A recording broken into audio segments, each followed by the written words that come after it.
So if I went back to NBC right now to do something, they would do anything I wanted to do. Show business, I'm talking about. Did you know that former President Donald Trump openly admitted to manipulating the media for ratings? Today, we're diving into shocking revelations from leaked audio tapes featuring Trump boasting about how easy it is to control news networks like CNN to get high ratings. It's an eye-opening look at media manipulation at the highest levels. First, let's debunk some myths perpetuated by Trump. Remember when he claimed the stock market would crash under President Biden? Contrary to those assertions, the stock market has nearly doubled under Biden compared to Trump. This isn't just anecdotal, it's objective data. However, while the stock market is one indicator, it shouldn't be the sole measure of our economic health, despite the corporate media's focus on it during Trump's tenure.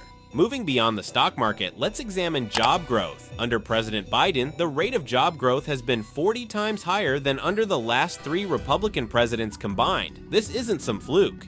It's a trend backed by hard data. Look at the job growth charts. President Biden's administration has significantly outpaced the job creation seen during Trump's years in office. Wages are another critical area where Biden outshines Trump. The wage growth tracker shows significantly higher wages under Biden's administration. And let's talk about energy independence. The United States now produces more crude oil under Biden than any other country in history, all while leading global initiatives on climate change. This balance of environmental responsibility and energy production is a testament to Biden's nuanced approach to policy. The semiconductor industry has also seen a renaissance thanks to Biden's CHIPS Act, which has revitalized manufacturing in the United States. This act has attracted unprecedented investment in electronics manufacturing, outpacing the total investment from 1996 to 2006 in just 1 year. Biden's policies are laying the groundwork for long-term economic growth. Crime rates also provide a stark contrast. Under Trump, crime rates soared to their highest levels. In contrast, under Biden, we've seen significant reductions in crime. Household wealth, especially for those under 40,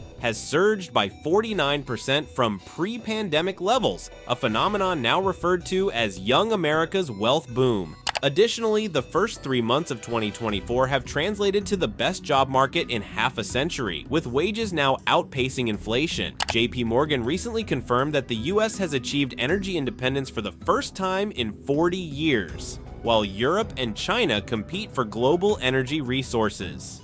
The American economy may be on the verge of a productivity renaissance, comparable to the boom between 1995 and 2004. Since the pandemic, the US has experienced the highest cumulative real economic growth of any G7 country. Manufacturing facilities in the US are contributing more to the economy than they have in the past 40 years. Violent crime, which peaked under Trump, has decreased significantly under Biden. These are the ratings and metrics that should matter to Americans. Now let's delve into what Donald Trump had to say in the leaked audio. In the leaked audio, Trump boasts to the co-editor-in-chief of Variety, Raman Satuda, about how manipulating the media is all about getting good ratings. Trump claims that if you can deliver ratings, the media will let you get away with anything, regardless of how despicable your actions are.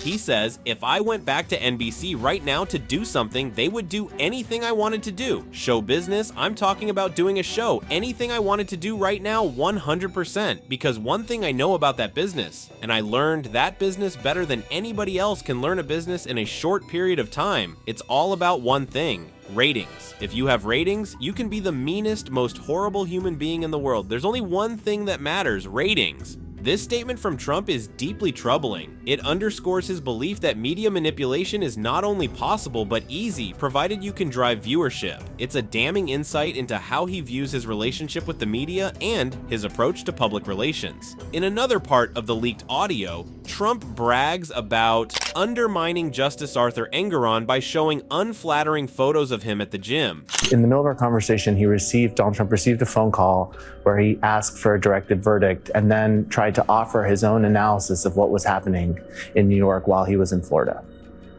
Okay, let's listen. Let me give it a shot, okay? All right. So they just finished up the trial. We won everything. Where the judge just doesn't want to let it go. He's crazy. I don't know if you're liberal or not, but this guy is a radical left Yeah, he's lunatic. very liberal, and he's not a supporter of yours. He's a political hack. Yeah. He's a real hack. When you look at him, he should have never had the case in the first place. He got it. A very dangerous system. You know what I mean? It's like very dangerous. The good news is we're killing him. He's getting horrible publicity. Yeah, I saw that. Horrible. This thing with his weightlifting and shit, he's crazy. He's a lunatic. Yeah. And he doesn't want to let it go.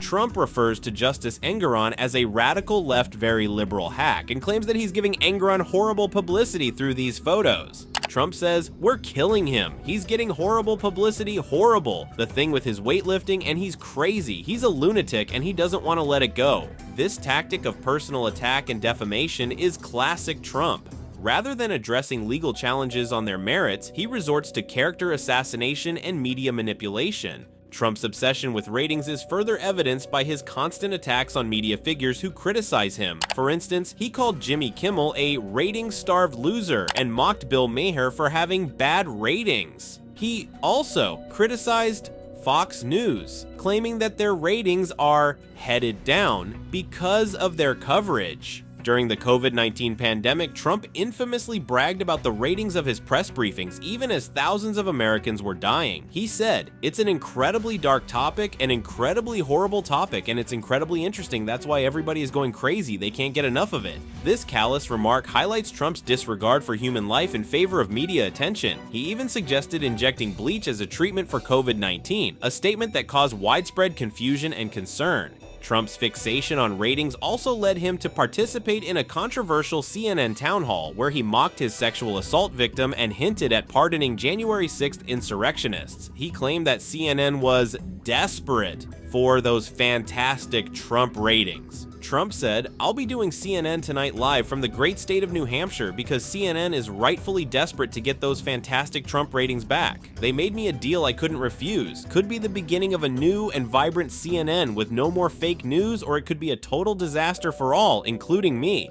This statement reflects Trump's manipulative strategy. He believes he can control media narratives by leveraging his ability to attract viewership, regardless of the ethical implications. As we wrap up, think about which ratings truly matter. Should we prioritize metrics that impact our lives, like job growth, wage increases, and crime reductions? Or should we be swayed by the spectacle of Trump's media manipulations? The choice is clear. Thank you for watching Blast. Make sure to hit subscribe and stay tuned for more in-depth analysis and coverage of the political landscape. Together, let's strive for a more informed and engaged electorate. Stay informed, stay engaged, and let's work together to build a better future for all.